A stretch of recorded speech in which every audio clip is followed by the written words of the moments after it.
No ar, Altiora Jornal. Olá, boa noite, terça-feira, 3 de julho. Polícia Militar Ambiental apreende aves silvestres num cativeiro em Atibaia. Guarda Civil Municipal de Atibaia deteve 2 pessoas com drogas e um homem foragido da Justiça também com entorpecentes. No programa Vagalume, o Dr. João Soares entrevista o padre Jefferson Mengali da Igreja de São José em Bragança Paulista, que é mentor espiritual e amigo do técnico Tite da Seleção Brasileira. Se você está em busca de emprego, vale a pena consultar as vagas do PAT de Bragança Paulista. No próximo final de semana, acontece em Bragança a festa de Santa Paulina. O jornal traz também a programação do Festival de Inverno em Bragança Paulista e Atibaia.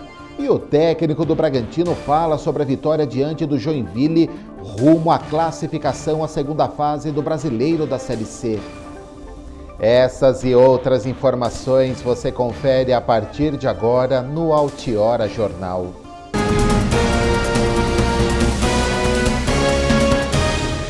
A Polícia Militar Ambiental apreendeu aves silvestres num cativeiro em Atibaia.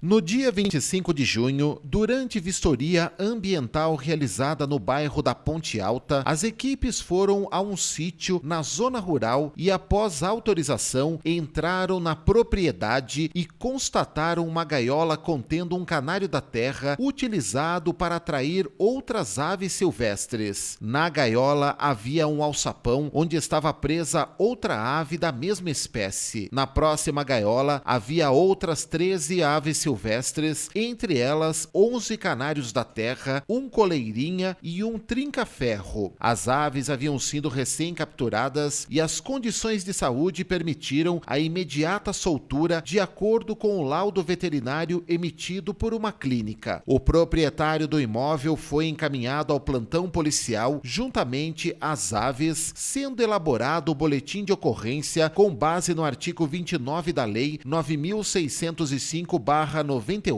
Em seguida, foi solicitada a perícia técnica. A PM ambiental elaborou o auto de infração ambiental e o homem foi multado em R$ 7.500 e responderá pelo crime ambiental de manter as aves sem a devida permissão, licença ou autorização. A pena varia de 6 meses a 1 ano de prisão. As aves foram soltas na natureza em lugar adequado. A Guarda Civil Municipal de Atibaia deteve 2 pessoas com drogas e mais um homem foragido da Justiça e que também estava com entorpecentes.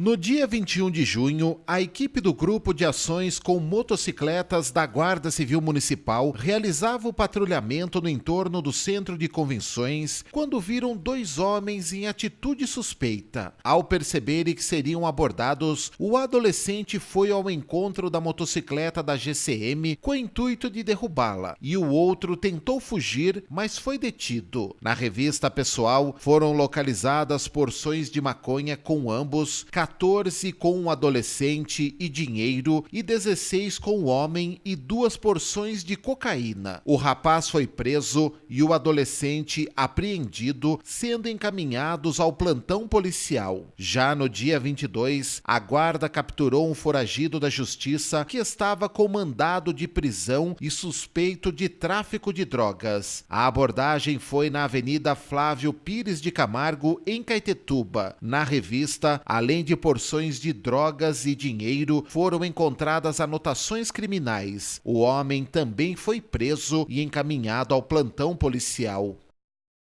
Se você está em busca de emprego, vale a pena consultar as vagas do PAT de Bragança Paulista. Ajudante de cozinha, analista de recursos humanos, balconista, bombeiro de estabelecimentos industriais, caseiro, cobrador externo, costureira de máquina reta, frentista, gerente de loja e supermercado, marceneiro, mecânico de automóvel, motorista de caminhão, operador de caixa e outros cargos. O PAT fica na Rua Coronel Teófilo Leme, número 1240, em cima do Mercado Municipal. É preciso apresentar o CPF, RG RG, cartão cidadão, carteira de trabalho e retirar a carta de encaminhamento. O PAT funciona de segunda a sexta-feira, das 8h30 da manhã às 4 da tarde. No próximo final de semana, acontece em Bragança a festa de Santa Paulina. As comemorações no feriado de 9 de julho começam às 3 da tarde, com a procissão saindo da Capela da Santa Casa em direção ao Asilo São Vicente de Paulo, ao lado do Jardim Público. Por volta das 4 da tarde, acontece a missa campal, celebrada pelo bispo Dom Sérgio Aparecido Colombo. Em seguida, a festa continua com barracas de bebidas e salgados. O asilo fica na rua Albino Dantas, número 220, mais informações pelo telefone 4033 0545. Começou o Festival de Inverno em Bragança Paulista e Atibaia. Confira agora a programação com as próximas atrações nas duas cidades. Na quarta-feira, às 8 da noite, tem o Canja com Canja na cripta da Igreja Catedral. Na quinta-feira, às 2 da tarde, tem o workshop de crepes do Senac, também na cripta da Igreja Catedral. Na quinta-feira, às 9 da noite, tem stand-up comedy com Vitor Meniel no Clube de Regatas Bandeirantes. Já em Atibaia, na quarta-feira, tem a Noite Flamenca, às 8 horas, no Centro de Convenções. No mesmo dia, a apresentação da comunidade musical às 7 horas na Estação SESI, no Jardim Cerejeiras. Na quinta-feira, apresentação de música caipira com o grupo Raízes de Atibaia às 8 da noite no Centro de Convenções. E na sexta-feira, música com o dueto Rafael Cardoso e Pedro Macedo às 8 da noite no Centro de Convenções. No programa Vagalume, o Dr. João Soares entrevistou o padre Jefferson Mengali, da Igreja de São José, no bairro do Taboão, em Bragança Paulista, que é o mentor espiritual e também amigo do técnico Tite da seleção brasileira. Copa do Mundo, olha aí. Essa interação do jovem e o esporte, só acho que é um caminho. O jovem deveria estar muito imbuído nesse espírito. E outra coisa, e a escola também junto. Como é que o senhor vê isso, padre Jefferson?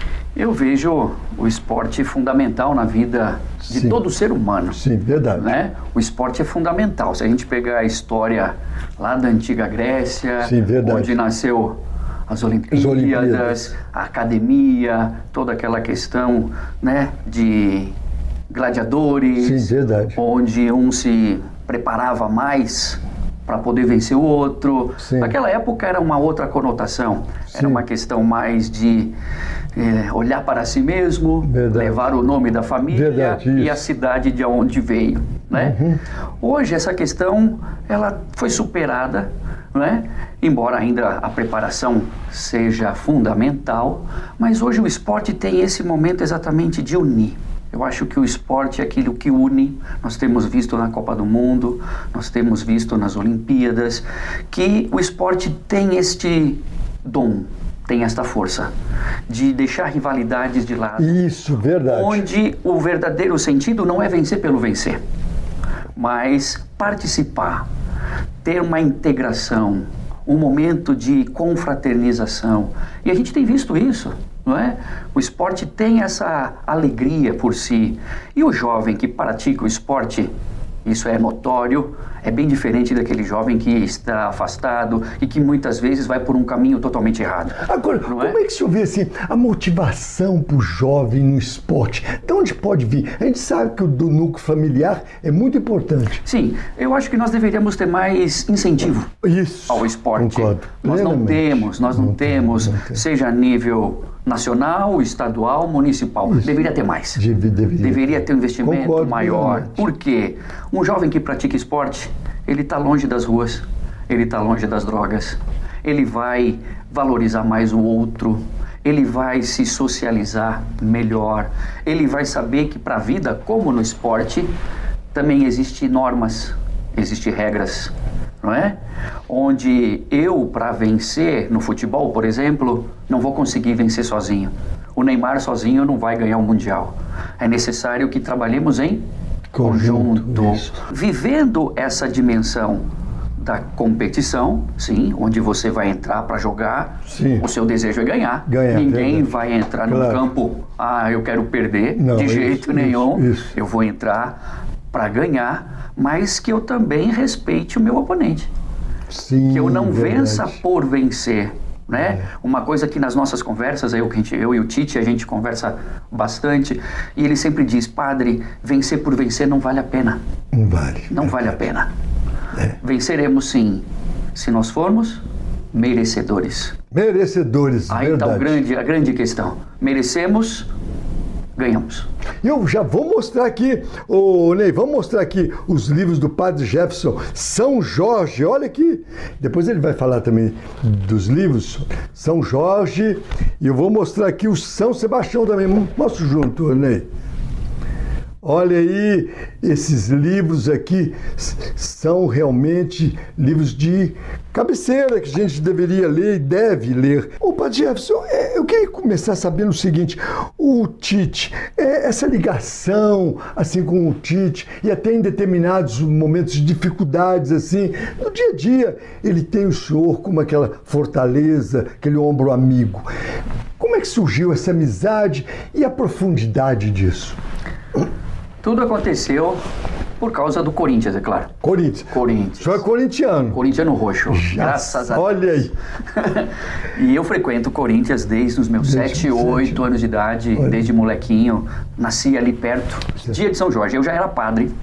Sim. E eu sempre tive o desejo de celebrar uma missa na Capela de São Jorge, que tem lá dentro do Corinthians. Tem, uma capela verdade, muito bacana, mesmo, bonita. E desde criancinha eu ia rezar lá. Eu estava passando dia 23 de abril, dia de São Jorge, 2012. Olha. E eu passando de carro na frente do Parque São Jorge, vejo uma multidão de gente. Falei, opa, vai ter missa.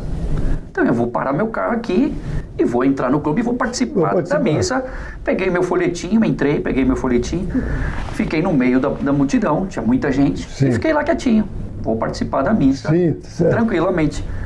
Aí, por uma surpresa muito grande, chega um diácono, né, que estava lá, chegou e pergunta para mim, padre, o senhor não é padre? Eu falei, sou padre, sim. Ele deve ter me visto em alguma celebração em São Paulo, a gente sempre está junto, mas eu não o conhecia. Então o senhor vai fazer uma gentileza, me salva. O padre que vinha celebrar a missa ligou dizendo que não vai poder ir. Olha aí. E eu reconheci o senhor e peço que o senhor presida então a missa. Eu falei, nossa, coisa de São Jorge. São Jorge. E as minhas coisas estavam no carro, eu sempre ando com as minhas roupas, meus paramentos no carro. Eu falei, então me dá 5 minutinhos que eu vou lá no carro pegar.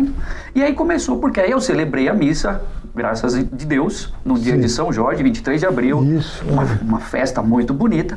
E nesse dia, o Dr. Mário Gobi, que era na época o presidente do Corinthians, presente à missa.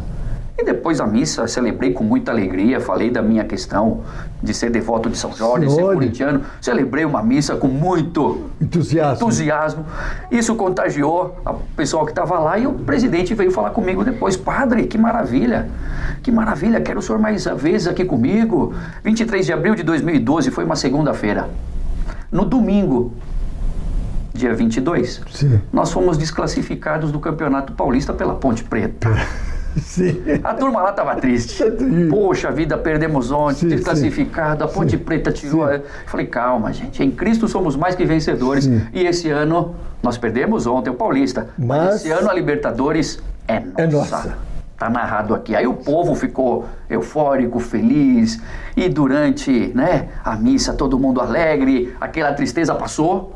E aí, graças ao meu bom Deus e graças a São Jorge, fomos campeões da Libertadores. E aí, em 2013, no Campeonato Paulista, veio o Corinthians jogar aqui contra o Bragantino. E aí, com essa ligação com o Mário, ele me liga dizendo, padre, vem assistir o jogo com a gente aqui no camarote. Temos um camarote ali. Olha, sim. Falei, ótimo, eu vou sim. Mas aí eu já cobrei. Então hoje eu quero conhecer o Tite. Ele tá aí, eu sei que ele vem, é o nosso técnico. E foi aí que aconteceu essa aproximação. Foi no jogo aqui em Bragança Paulista, dentro do vestiário do Bragantino. E aí foi muito interessante, porque a comissão estava triste nesse dia. Comissão técnica. Os jogadores, porque o jogo anterior foi aquele jogo da Bolívia, onde o garotinho veio perder a vida. Sim, sei. E aí foi um jogo do Corinthians lá na Bolívia, teve aquele sinalizador que atingiu o menino, matando o menino. E a turma, Tite, a comissão, os jogadores estavam abalados, eles estavam tristes por aquela situação. E o nosso primeiro encontro no vestiário foi um encontro de oração. De oração? Nós rezamos dentro do vestiário e aí conversamos um pouquinho, ele me falou da situação e aí pude com ele rapidamente trocar algumas palavras e aí foi onde começou. Aí depois... ele me liga no celular, padre, vamos conversar, vem aqui no CT do Corinthians. Aí comecei a frequentar o CT. Sim, verdade. Rezar com os jogadores. Foi um momento muito bacana, né? E aí, até o ponto de almoçarmos na casa do Tite, trocando ideia. O Brasil venceu o México na segunda-feira e está nas quartas de final da Copa do Mundo. Muita alegria lá na Rússia e também aqui na região Bragantina.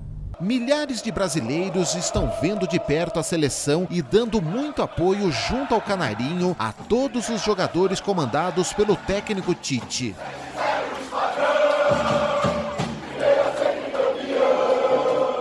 Em Atibaia, o telão montado pela Secretaria de Cultura mais uma vez atraiu muita gente à praça da Igreja da Matriz no centro. Quem chegou mais cedo conseguiu um lugar para ver o jogo bem de perto. Agora o pessoal lá de trás, que encheu a praça, também comemorou e muito da mesma forma.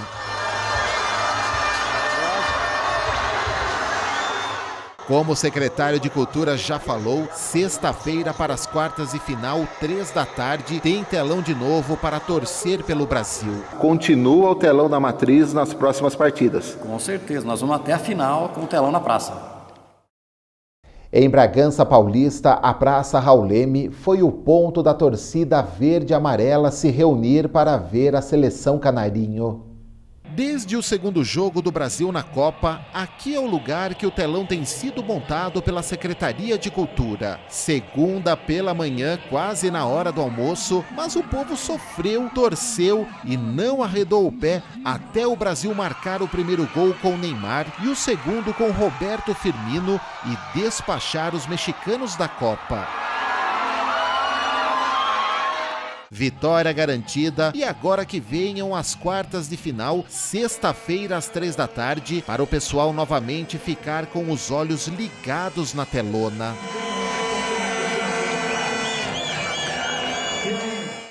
No segundo bloco do AJ Não Perca. Banco de Sangue da Universidade São Francisco em Bragança Paulista continua precisando de doadores. E a previsão do tempo. Voltamos já.